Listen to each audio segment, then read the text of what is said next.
عید کے دن سب سے پہلے اٹھو، نماز پڑھو، نہاؤ، نئے کپڑے پہنو، نئے کے گنجائش نہیں ہے، وسعت نہیں ہے تو پرانے اچھے صاف ستھرے کپڑے پہنو، خوشبو لگاؤ، اس دن گھر میں کچھ میٹھا بناؤ، کھلاؤ، کھا کر کے عیدگاہ جاؤ، اور عیدگاہ جلدی جاؤ، اور ایک راستے سے جاؤ دوسرے راستے سے آؤ۔ عید کے دن اور کیا کام کرنے ہیں؟ تکبیر تشریق پڑھو۔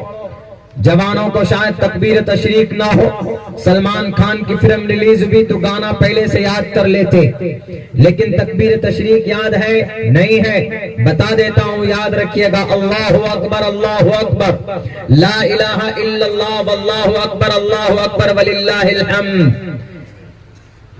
سارے گانا ایک طرف اور اللہ تبارک و تعالیٰ کی کبریائی خوبصورت آواز میں کی جائے تو ایک طرف، سارے سنگر پھیل۔ گانا سنو گے چہرہ مسخ کر دیا جائے گا، گانا سنو گے شکلیں بندر جیسی بنا دی جائیں گی۔ اللہ کے نبی علیہ السلام کی حدیث ہے، آؤں گا میں جب شادی کے خرافات کے اوپر بات ہوگی تو وہاں پر آؤں گا۔ قرآن پڑھو گے چہرے کے اندر رونق اور جناب نورانیت پیدا ہو، گھروں کے اندر خوشحالی پیدا ہو۔ اللہ کی بڑائی بیان کرو گے تو اندر سے طاقتور اور روحانی طاقت پیدا ہوگی، اندر سے اسٹرانگ ہوگے۔ گانا گاؤ گے دل کمزور ہوگا، چہرہ بندر کی طرح بنا دیا جائے گا، مسخ کر دیا جائے گا۔ گانا سننے سنانے والے کو اللہ تبارک و تعالیٰ اس زمین پر عذاب میں مسلط کرتا ہے۔ کہاں گانا سنتے پھر رہے ہو کان میں لیڈ لگا کر نوجوانوں؟ نہیں جناب، سلمان خان کا گانا آیا ہٹ کرانا، اسی لیے ہم سنتے ہیں۔ غلط بات ہے، کوئی خان ہو کہ کوئی پٹھان ہو، ہمارا ان سے کوئی لینا دینا نہیں۔ ہمارا رشتہ اگر کسی سے ہے تو قرآن اور شریعت سے۔ بات لمبی ہوتی چلی جا رہی تو ہم لوگ تکبیر تشریق پڑھتے ہوئے جائیں، ایک راستے سے جائیں دوسرے راستے سے آئیں۔ اور اس دن ایک بات یہ بھی کہی گئی، دیکھیے کہ اس دن عید کی نماز سے پہلے صدقۃ الفطر ادا کرو، جو بھی ہو صدقۃ الفطر، 2.25 سیر گیہوں، جو، کشمش، چھوارا یا پنیر، وقت کے اعتبار سے جو قیمت ہے، یا پیسہ دے دو۔ کن کو دیجئے؟ صدقۃ الفطر اپنے گھر کے ہر فرد کی طرف سے صدقۃ الفطر ادا کرنا صاحب نصاب پر ضروری ہے عید کی نماز سے پہلے۔ اگر عید کی نماز کے دن صبح نماز پڑھتے سمے کوئی مالدار ہو گیا تو اس پر بھی فرض ہے۔ صدقۃ الفطر اور زکوٰۃ دونوں کے نصاب ایک ہی ہے، شرط یہ ہے کہ زکوٰۃ ادا کرنے کے لیے 1 سال کا گزرنا پیسوں پر ضروری ہے، اور صدقۃ الفطر میں ضروری نہیں ہے۔ البتہ صدقۃ الفطر ادا کرنے کی پابندی اس لیے کی جاتی ہے تاکہ پڑوس میں کوئی غریب ہو، کوئی یتیم ہو، کوئی مسکین ہو، کوئی لاچار ہو، اور کوئی غربت کی زندگی گزار رہا ہو تو اس کو کچھ پیسوں کا تعاون مل جائے گا، وہ بھی عید کی خوشی میں شامل ہو پائے گا۔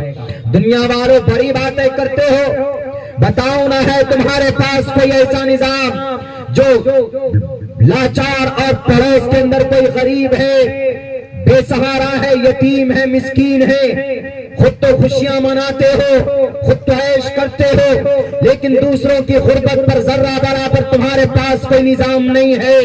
اگر ایسا نظام چاہتے ہو تو اسلام کے پلیٹ فارم پر آ کر دیکھو، اللہ کے نبی نے یہ بھی کہا کہ عید کی نماز سے پہلے ادا کرو صدقۃ الفطر۔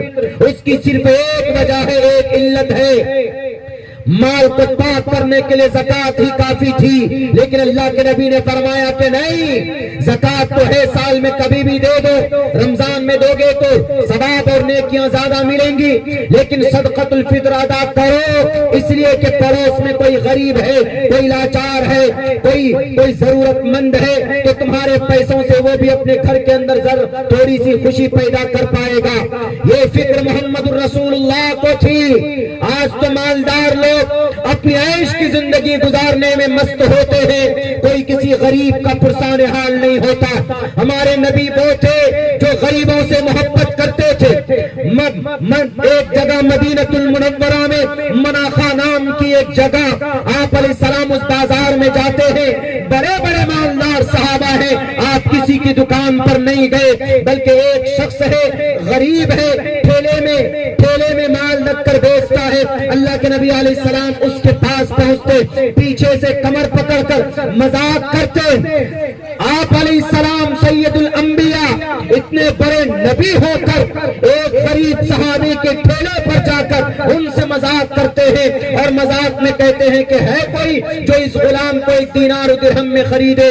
تو وہ کہتا ہے کہ اللہ کے نبی میں تو بڑا پھٹل ہوں، میں 1 درہم کی قیمت کا انسان نہیں ہوں۔ انہوں نے کہا کہ کیوں؟ کہا کہ میرے پاس تو یہ ٹھیلا ہے، میرے پاس کوئی دولت نہیں ہے، میری قیمت کون لگائے گا؟ اللہ کے نبی نے فرمایا کہ دنیا کی نظر میں اس ٹھیلے کی کوئی قیمت نہ ہو، دنیا کی نظر میں تمہاری شکل کی کوئی قیمت نہ ہو، دنیا کی نظر میں تمہارے وجود کی کوئی قیمت نہ ہو، لیکن اے میرے پیارے صحابہ، اللہ کی نظر میں تمہارے عمل کا اللہ کی نظر میں اتنی بڑی اہمیت ہے کہ اللہ تبارک و تعالی لاکھوں کروڑوں روپے اگر کوئی دنیا کے اندر تمہاری کوئی قیمت لگائے تو تمہاری کوئی قیمت نہیں لگا سکتا۔ اللہ کے نبی علیہ السلام غریبوں کے ساتھ ملتے تھے، اٹھنا بیٹھنا کرتے تھے، غریبوں کی فکر کرتے تھے۔ اسی وجہ سے اللہ کے نبی نے کہا کہ لوگوں عید کے دن صدقۃ الفطر ادا کیا کرو، خوشی کا دن ہے، ملتے ہیں عید کی نماز کے بعد فوراً السلام علیکم، عید مبارک، ہاتھ ملاتے ہیں، برسوں کے بعد ملاقات ہوتی ہے،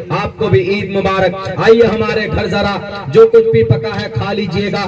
اتر پردیش میں چلے جائیے، اتر پردیش میں جہاں راون راج ہے آج کل، جنگل راج ہے آج کل، وہاں چلے جائیے تو وہاں پر لیکن یہ چیز ہے ہمارے مسلم طبقے میں کہ ہر کسی کے گھر جاتے اس دن بنا پوچھے، کیوں؟ خوشی کا دن سمجھتے ہیں بھائی، ایک دوسرے کے گھر پہ جاتے ہیں، کھاتے ہیں، ہیومینٹی بڑھتی ہے اور محبت بڑھتی ہے۔ عید کے دن کا تہوار، اس دن کوئی نفلی عبادت بھی آپ کی قابل قبول نہیں، کیوں؟ اللہ کے نبی نے فرمایا خوشی مناؤ، آج عید کا دن ہے، تکلیف مت دو کسی کو، آج خوشی کا دن ہے، اس کو تہوار بولتے ہیں۔ اگر ایسا کوئی مسلمان اس طریقے سے مناتا ہے، کوئی کیا ٹوٹل مسلمان الحمدللہ اسی شانتی کے ساتھ مناتے، تہوار اس کو بولتے ہیں۔ ہمارے نبی نے جس پیٹرن پہ، جس سمبل کے ساتھ، جس طریقے کے ساتھ بتا دیا، ہم اسی طریقے کے مطابق تہوار کو مناتے ہیں۔